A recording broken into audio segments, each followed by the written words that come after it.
नमो भगवते वासुदेवाय। नमस्कार प्रिय भक्तों, कथा को शुरू करने से पूर्व कृपया हमारे चैनल को सब्सक्राइब करें, शेयर पे लाइक करें और कमेंट में अवश्य लिखें ओम नमो भगवते वासुदेवाय। ओम नमो भगवते वासुदेवाय। यह अध्याय एकादशी की कथा का वर्णन करता है, जो कि 18 महापुराणों में स्कंद पुराण के वैष्णव खंड के मार्गशीर्ष महात्म्य का अध्याय है, जो एकादशी की कथा है। तो आइए श्रवण कर लेते हैं। ब्रह्मा जी ने कहा, हे जीवों के सृजक, हे प्रभु, कृपया मुझे एकादशी का महात्म्य तथा मूर्तियों से संबंधित विधि पूरी तरह से बतलाइए।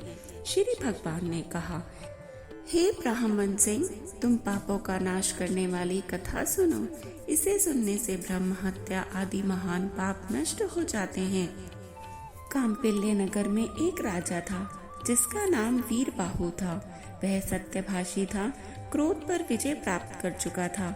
उसने ब्रह्म ज्ञान प्राप्त कर लिया था और सदैव मेरी भक्ति करता था।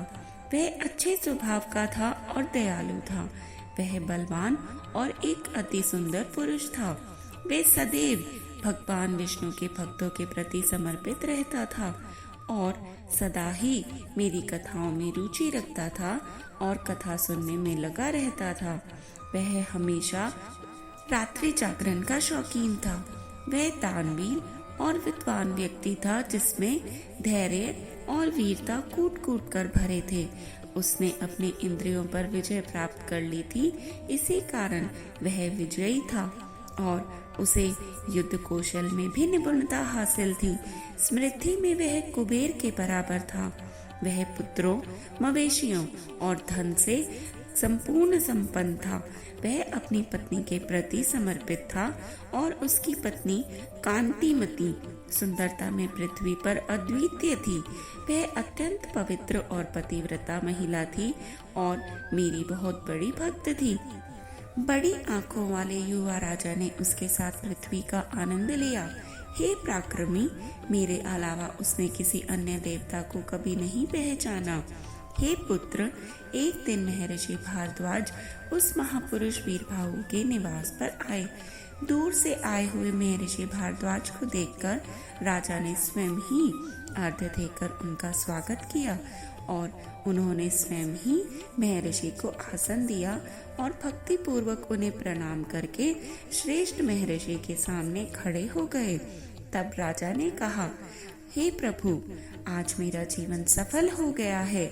आज मेरा सबसे बड़ा सफल दिन है और आज मेरा राज्य भी सफल हो गया है। आपके आगमन से मेरा निवास स्थान भी सफल हो गया। हे साधु, हे ब्राह्मण, महान आत्मा जनार्दन मुझ पर प्रसन्न है, क्योंकि आप एक श्रेष्ठ योगी होकर आज मेरे धाम में पधारे हैं। आपके दर्शन पाकर मैं करोड़ों पापों से मुक्त हो गया हूँ। मेरा राज्य, समृद्धि, वैभव, हाथी और घोड़े सब आपको समर्पित हो गए हैं। हे श्रेष्ठ ऋषिवर, आप वैष्णव हैं। ऐसी कोई वस्तु नहीं है जो मैं आपको ना दे सकूं। वैष्णव को दी गई एक वराटिका अर्थात कौड़ी, छोटा शंख, सबसे छोटा सिक्का, वह भी मेरू के समान बड़ी हो जाती है। ब्राह्मणों ने मुझसे कहा है कि यदि कोई श्रेष्ठ ब्राह्मण या वैष्णव किसी दिन किसी के घर नहीं आता तो वह दिन उसके लिए व्यर्थ है। गार्गे, गौतम और सुमंत ने मुझसे कहा है कि वैष्णव, चाहे वे कोई भी हो, भगवान विष्णु के भक्त सभी जाति से ब्राह्मण हैं। जो मनुष्य ऋषिकेश के भक्त नहीं हैं, वे तो पिशाच के समान हैं।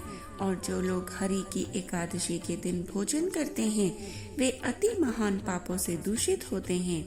हरि के एक दिन अर्थात एकादशी का व्रत करने से वह फल प्राप्त होता है, जिसे बुद्धिमान पुरुष हजारों शिव व्रतों तथा करोड़ों सौर व्रतों या ब्रह्मा के व्रतों के फल के रूप में कहते हैं। हे ब्राह्मण, जब तक मुझे प्रिय द्वादशी नहीं आती, तब तक ब्रह्मा और शंकर की तिथियां घमंड से भरी रहती हैं। तारों की शक्ति और चमक तभी तक रहती है जब तक चंद्रमा उदय नहीं होता। हे श्रेष्ठ ब्राह्मण, यही बात अन्य तिथियों के बारे में ही है जब तक द्वादशी नहीं आती। यह बात मेरे सामने नारद और वशिष्ठ ने पहले ही कह दी है। हे महामुनि, आप वैष्णवों के सभी पवित्र अनुष्ठानों से परिचित ही हैं। तब ऋषि भारद्वाज ने कहा, हे महाभाग्यवान, तुमने बहुत अच्छा पूछा, क्योंकि तुम भगवान विष्णु के भक्त हो। हे राजन, तुम जिस पृथ्वी की रक्षा करते हो वह धन्य है। तुम्हारे द्वारा शासित प्रजा भी धन्य है। जिस राज्य का राजा वैष्णव ना हो वहाँ नहीं रहना चाहिए। वन या तीर्थ में रहना उससे स्वतः अच्छा है, लेकिन उस राज्य में नहीं रहना चाहिए जहाँ वैष्णव ना हो। जिस राज्य का राजा भागवत हो उस राज्य को वैकुंठ ही समझना चाहिए। वह राज्य पापों से रहित है। हे राजन, वैष्णवों से रहित राज्य उस पुत्र के समान है जो अपने माता पिता का भरण पोषण और सुरक्षा नहीं करता, अथवा द्वादशी और दशमी को एक साथ रहने वाला पुत्र भी ऐसा ही है। वैष्णवों से रहित राज्य वैसा ही है जैसा नेत्रों से रहित शरीर या पति से रहित स्त्री या द्वादशी और दशमी का अंतराल। वैष्णवों से रहित राज्य उस राजा के समान है जो दान नहीं देता, अथवा उस ब्राह्मण के समान है जो रस और पेय पदार्थ बेचता है, अथवा द्वादशी और दशमी एक साथ होने पर ऐसा राज्य होता है। वैष्णवों से रहित राज्य दंतहीन हाथी या पंखहीन पक्षी अथवा द्वादशी और दशमी के समान है। वैष्णवों के बिना राज्य वैसा ही व्यर्थ है जैसे वेद आदि का धन दान के लिए या सांसारिक धन प्राप्ति के लिए उपयोग करना, या द्वादशी और दशमी का एक साथ आना। वैष्णवों के बिना राज्य वैसा ही है जैसे दर्भ घास के बिना संध्या, या धन के बिना श्राद्ध, या द्वादशी और दशमी का एक साथ होना। वैष्णवों से रहित राज्य उस शूद्र के समान है जो अपने बालों में बंधी हुई गोमाता का दूध पीता है, अथवा उस द्वादशी के समान जिसके ऊपर दशमी पड़ती है। वैष्णवों से रहित राज्य उस शूद्र के समान है जो ब्राह्मण स्त्री के पास वासना से जाता है, या फिर उस व्यक्ति के समान है जो सोने को नष्ट करता है, अथवा उस व्यक्ति के समान है जो धर्म को अपवित्र करता है, और उस व्यक्ति के भी समान है जो द्वादशी और दशमी के साथ रखता है। हे पुरुषों में श्रेष्ठ, वैष्णवों के बिना जो राज्य है वह हन, सूर्य देव आदि के वृक्षों के गिरने के समान है, अथवा द्वादशी और दशमी के एक साथ आने के समान है। वैष्णवों से रहित राज्य मंत्र विहीन आहुति के समान है, अथवा मरे हुए बछड़े वाली गाय के दूध के समान है, और द्वादशी और दशमी के अंतराल के समान है। वैष्णवों से रहित राज्य उस विधवा के समान है जिसके बाल ना कटे हों, अथवा वह व्रत के समान है, अथवा वह राज्य उस द्वादशी के समान है जिसके ऊपर दशमी पड़ जाए। जो मधुवत करने वाला भगवान का भक्त है उसे अच्छे लोग राजा कहते हैं। उसका राज्य सदैव समृद्ध रहता है, वह अपनी प्रजा के साथ सुखी रहता है। हे राजा, मैं तेरे दर्शन पाकर धन्य हो गया हूँ। आज मैं तुझसे बात करके अति प्रसन्न हूँ। यदि किसी को यह सुनने में आए कि वह स्थान दूर है तो भी उस स्थान पर अवश्य जाना चाहिए। उसके दर्शन से तीर्थ स्थान का पुण्य प्राप्त होता है।